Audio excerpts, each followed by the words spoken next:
Welcome, people, to my Aston Villa mid-season review. So I'll be discussing our best game, our worst performance. There's quite a few of them, to be fair, and especially with the recent bad form, and discussing about most stuff that's happened this season and our best goal. So let's get into it with the top three best games of the season. Right, top three best performances for Aston Villa this season. In number three, I've decided to go with, if I can find it, the Young Boys game away from home. There's a few reasons why. First, it was our first Champions League game since 1983, and of course, we were a bit nervy in the first like 20 minutes. But then after those nervy 20 minutes, we then got ourselves running with Yuri Tielemans scoring, and then Jacob Ramsey added a second. It could have been 5-0 if I disallowed the goals. When Watkins got a goal disallowed, and Duran had his goal disallowed too. But then to cap it off, of a great performance, Onana had a stunning strike to make it 3-0. Not the best strike of the season. We're getting the best goal later on. But yeah, that was some performance, and yeah, it could have been 5-0 without a disallowed goals. Could have been 5-0. Number two, best performance of the season. May surprise a little bit of people that are not placed number one. The Bayern Munich game at home. Now, this game, Bayern were just all over us, but Martinez was pulling stunning save after stunning save. It was unbelievable. And at the other end of the field, we got ourselves flying in the 79th minute with John Duran with a stunning strike. Getting on with John Duran a bit later on, by the way.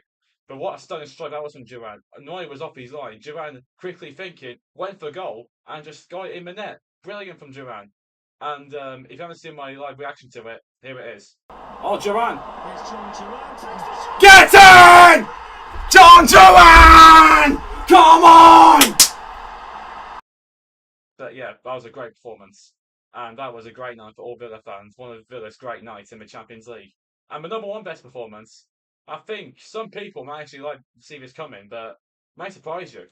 I've gone with the Man City game at home in the Premier League. Now, there's a few reasons why. One, we were mostly over them that game, and but it was even that game, but we took our chances and we had some great play in some parts of the game, like Tielemans, what a ball that was to Rodgers and then to Duran for 1-0, and then the Rodgers goal for 2-0. That was all about him. Morgan Rodgers, by the way, in that corner. Yeah, that was some performance from us, and obviously Morgan Rodgers and John Duran were at it. I think those are two best players in that game, along with Tielemans, because Tielemans, if that first pass was unreal. So those are our top three best performances. Obviously, you guys are entitled to your own opinions. You don't have to agree with me. That's fine if you don't. But those are my three best performances of the season. Now, on to the best goals of the season. So we'll see what wins my best goal of the season so far. Now, on to the top three best goals of the season so far. And number three comes in with a John Duran goal versus Red Bull Leipzig in the Champions League, which was a stunning strike in the second half. He was only on for like what? That was his like 6 minute on the pitch or something. I don't know. And then he just went and did that against Leipzig. Haven't seen my reaction. Here it is. Duran. Shoot! Oh! John Duran is on my mind! For me, Amanda, I score 1 or 2! Oh! He's on my mind again! But yeah, that was a stunning strike from Duran. And number two, coming in again for John Duran, is actually a Bayern Munich goal. Now, some people may be surprised to see me put this above the Leipzig game, where he scored that stunning goal against Leipzig. But the Bayern game, I think, in my opinion, was even better because Neuer was off his line, yeah, but Duran was quickly thinking, instead of just taking his time, he went for it and just went in. That goal again was unreal, and the performance that day was just unreal. And I know some people may call that me overrating that goal, but for me, it deserves to be number two. Number one, that was of course the John Duran show. It's his goal against Everton, the stunning power strike, which I actually didn't live react to because this channel wasn't even made when John Duran scored that stunning goal against Everton, but he just twatted it into the top left corner. He just said to the ball, "Fuck off!" Straight into the top corner. Fucking unreal that goal was. Sorry for the language, but I had to say that. But those are my top three goals of the season. I'm pretty sure everyone can agree with that. To be fair, you guys, if you want, can obviously change the Bayern and Leipzig games round, but that's up to you. But yeah, the Duran goal number one against Everton surely stands out. Might as well just call this part here the John Duran show because this is basically his just moment where he scored those three unreal goals. Now, on to the worst performance of the season, where There's quite a few, but I'll do my personal worst performance of the season. Right then, worst performance of the season.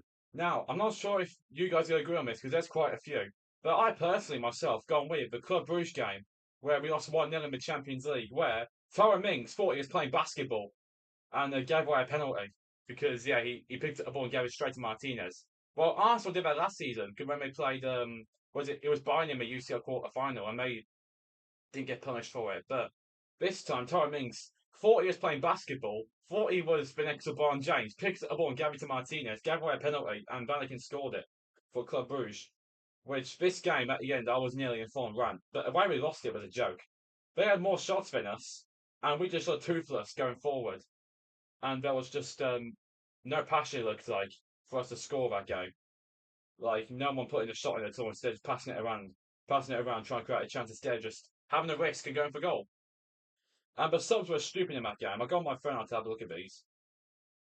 One of them was, in my opinion, bringing on John Duran for John McGinn and taking Morgan Rogers off, which I thought was stupid because I think Rogers actually had a decent game that day. And Rogers this season has been our most important player by far, in my opinion. But yeah, we should have brought Duran on for Watkins, and I think we should have kept Rogers on the pitch and brought Ramsey on for McGinn. Brought Torres on earlier, or even started him.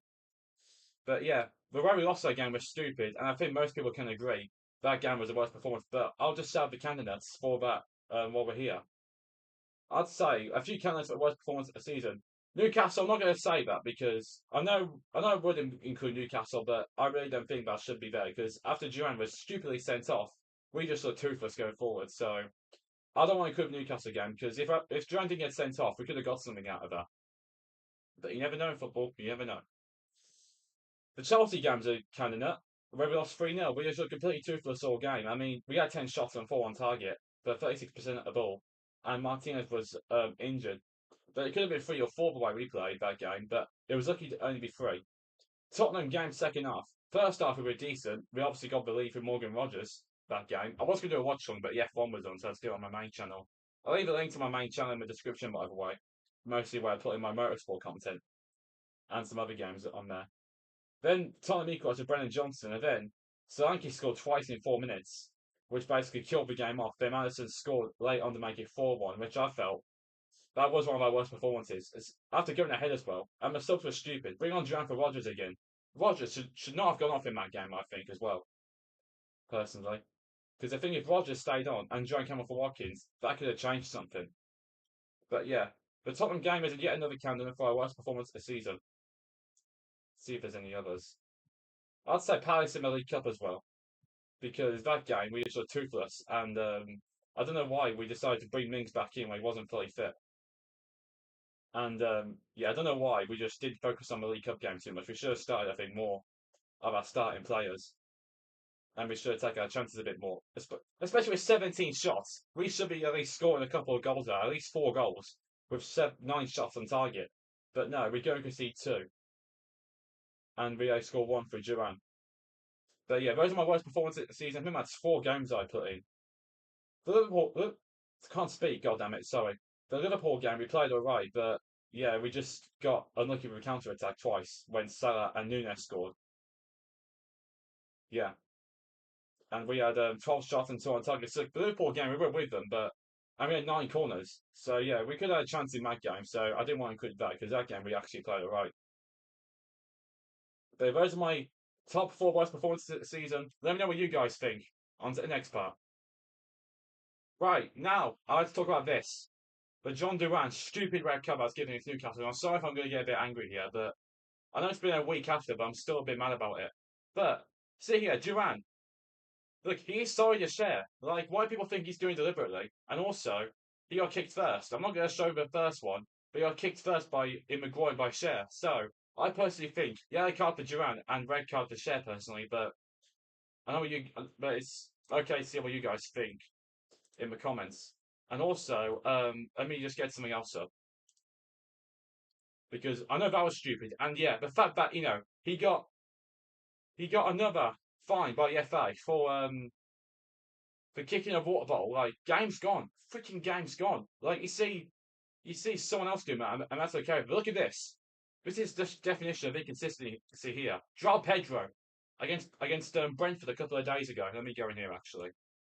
Joao Pedro against Brentford a couple of days ago, or was it? It was last week actually, not a couple of days ago, where he nearly elbowed one of the Brentford players in the face, and he got nothing. The inconsistency is unreal. The fucking game's gone. The inconsistency is unreal. Joao Pedro elbows someone, gets away with it. Duran accidentally steps on Cher, gets sent off because he gets kicked first.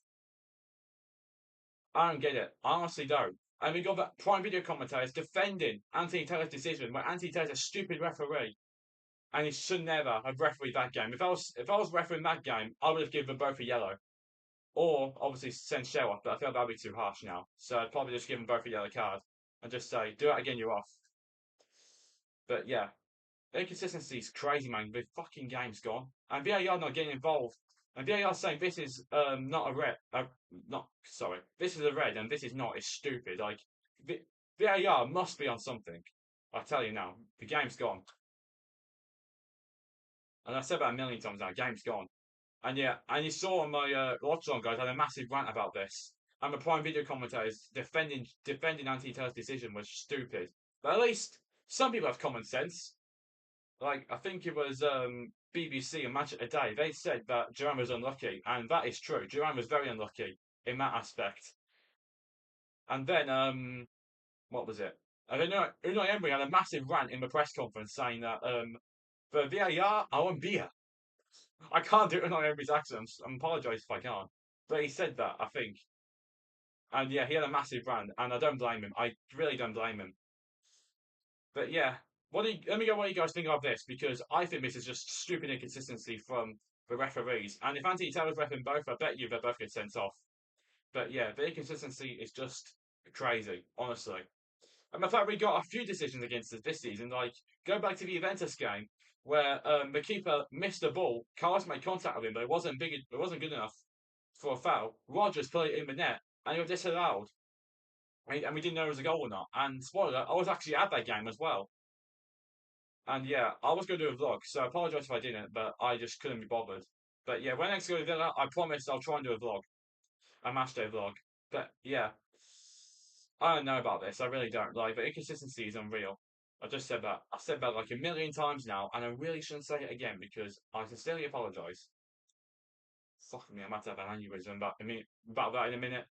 But yeah, this is just stupid. And let's get into here, guys, with my overall predictions for the Leicester City game. So let me get the next part, and we'll let you know about my predictions for Villa versus Leicester City, which is tomorrow, by the way, because I'm recording this on a Friday. I would have recorded this on the Thursday and the New Year day, but I was busy. So yeah, let's get into my predictions for Villa versus Leicester City. So this is my predictions for Villa versus Leicester City, and as you can see, guys, I got the live table on the left screen with Villa in ninth and Leicester down in 19th, with Leicester losing the last 4 games, while we've only won 2 of the last 5. While on the right side of the screen, I've got all the form record in the last 5 games, which sees Leicester bottom after their form in the last 5 games with a minus, I think that's 11 goal difference, and we're sitting 11th in that on a -2 goal difference. So I personally think that they'll win. I personally think they will win. I just said that. But we've got a few problems. And obviously, I just found out that Pau Torres is actually out for 2 months for a metatarsal injury slash foot injury. Rogers is suspended and Duran suspended. So we've got 3 of our few best players. So I'm not really sure here, but I'm going to go with. I'm going to say a comfortable Villa win. I'm going to say 3-1 with I'd say McGinn scoring, Watkins scoring, and I'll say why not? Let's go with Brian Deal off the bench. And that's my predictions for Villa versus Leicester. I really don't think we're getting a clean sheet because only Kev, I think, 2 clean sheets at the Premier League all season, and that is really bad. I think 6 clean sheets all season, all year in 2024, which is actually really bad. So we got to get those, keep going, but I really think that it will end 3-1 Villa. And I think Leicester will get a goal at some point, but I don't know when.